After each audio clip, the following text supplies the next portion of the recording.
Hello and welcome to Dark and Stormy Book Club.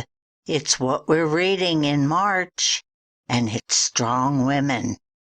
Enjoy. I'm Ann Dart. I'm Tracy Stormy. And I'm Kathy Knight. And together we are It Was a Dark and Stormy Book Club, a podcast for mystery lovers. Welcome.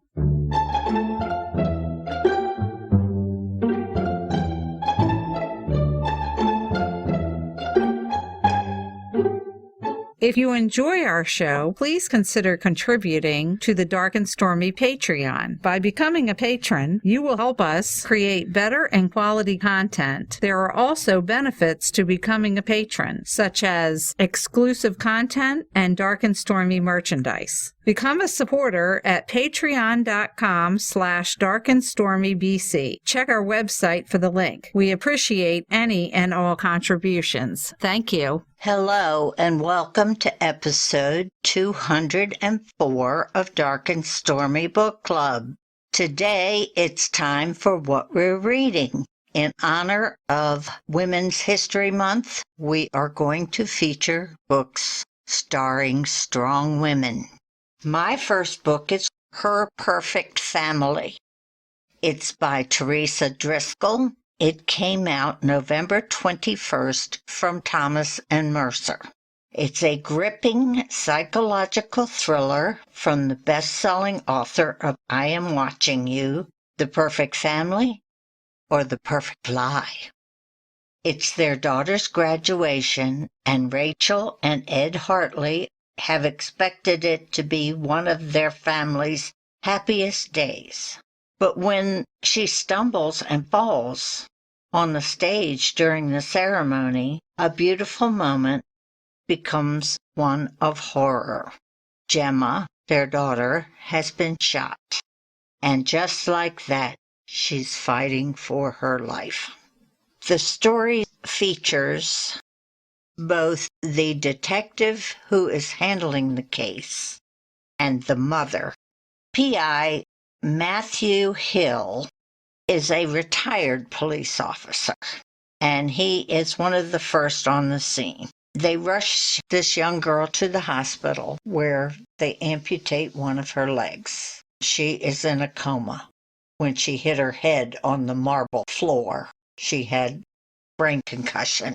Her mother, whose name is Rachel, is bound and determined she's not going to leave her daughter's side, of course, as any mother would do. Of course. They don't know whether, especially, she didn't want her to wake up and realize her leg was gone without being there to give her support. Matthew Hill finds out that Gemma received a cryptic note before she was shot, but they don't know who it was from, and he starts to investigate. And more layers are found into this onion of a dilemma. Her would-be killer is still wandering around. The story is told from multiple perspectives, as I say. It's told from the point of view of the detective, but my focus was on the mother. She wanted answers. The doctor comes in and says she's stable, she's in a coma, but the baby seems all right. What baby? Oh. Gemma had a long-term boyfriend. They broke up about 4 months ago. Well, she is like 3 months pregnant. They're trying to track down, number one, who's the killer? Who's the father of this baby? Is the father of the baby the one that shot Gemma? A lot to unpack there. Right. One thing about Rachel, that no one knows her past. She has lived this life telling people about her glorious childhood, how wonderful her parents were. Well, come to find out, her husband had been married before. They were married 6 months. She woke up screaming one night, and she developed a disease that all of a sudden you recognize people. Like I could say, you're Tracy, but you're not Tracy. Somebody has replaced Tracy Oh, that's odd. She could not be near her husband. She started screaming that somebody had replaced him. He finds out that his ex-wife has left the asylum that she has been living in. Number one suspect. Rachel has seen a woman standing and staring at her. Her husband knows exactly who it is. Rachel will do anything to protect her daughter. It's just a very, very good story. The author does a great job of gradually revealing the plot like an onion. The pacing of the story was really good, and there was constantly this underlying little bit of action kept building till this climactic ending, which was excellently done. It's really a good read. I think you'd really enjoy it. The author is Teresa Driscoll, and her website is teresadriscoll.com. Very good. That does sound like a good It one. is a good So I book. guess since our theme is strong women, the mother is the strong woman in the story. The mother and also the daughter. At parts of the story, she's still in a coma, but she's fighting to get back to her life. She wants to understand what's going on. It's really got some very sweet parts in it where she hears her mother's voice while she's in the coma. It's just some very heartfelt moments. Really good psychological thriller. I recommend. My book is Murder at the Royal Botanical Gardens.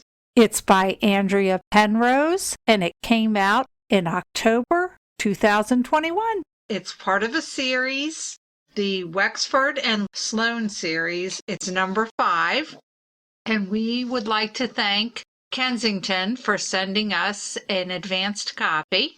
The upcoming marriage of the Earl of Wexford and Lady Charlotte Sloane promises to be the highlight of the season, if they can first untangle and survive a web of intrigue and murder involving the most brilliant scientific mind in Regency London. One advantage of being caught up in a whirl of dress fittings and decisions about flower arrangements and breakfast menus is that Charlotte Sloane has little time for any pre-wedding qualms. Her love for Wexford isn't in question, but will being a wife and a countess make it difficult for her to maintain her independence, not to mention her secret identity as famed satirical artist A.J. Quill. Despite those concerns, there are soon even more urgent matters to attend to during Charlotte and Wexford's first public outing as an engaged couple. At a symposium at the Royal Botanical Gardens, a visiting botanist suffers a fatal collapse. The traces of white powder near his mouth reveal the dark truth. He was murdered. Drawn into the investigation, Charlotte and the Earl learn of the victim's involvement in the momentous medical discovery. With fame and immense fortune at stake, there's no shortage of suspects, including some whose ruthlessness is already known. But neither Charlotte nor her husband-to-be can realize how close the danger is about to get or to what lengths the villain is prepared to go. Oh my goodness. First of all, I absolutely love this series. It truly was like visiting with old family friends. And I know my partner here has read some of them too. And our theme this week is strong women. Charlotte is not strong as far as physical strength. Where she is strong is her independence. Yes. And she also has this secret identity. This is 1812. Women were not allowed to own things. Your husband made all your decisions, or male family members. And she made a lot of her own decisions. Yes, she did. And this one I truly enjoyed because I love plants. Andrea Penrose really did her homework on this one. There was so much information in there about plants and their effect on the body, what they can cure, and I just found that stuff very fascinating. This book had a menagerie of suspects, Yes. red herrings, and victims. There were a lot of bodies in this book. It was a page turner, and it's just so delightful. She has 2 wards that she takes care of that are, everybody affectionately calls them the weasels. They're typical boys. They get into mischief. And They were street urchins that she took in. that's And part of her independence. She wasn't going to be told that she can't do that. I would definitely read this in order. And it's not so much for the mysteries. You get to know this family so well. It's not that it wouldn't make sense, because I think they could be actually read as standalones. Andrea does a really good job of catching you up Yes, of she what does. happened. It's just so delightful. Please, if you're going to read it, definitely get to know Wexford and Sloane. You will not be disappointed.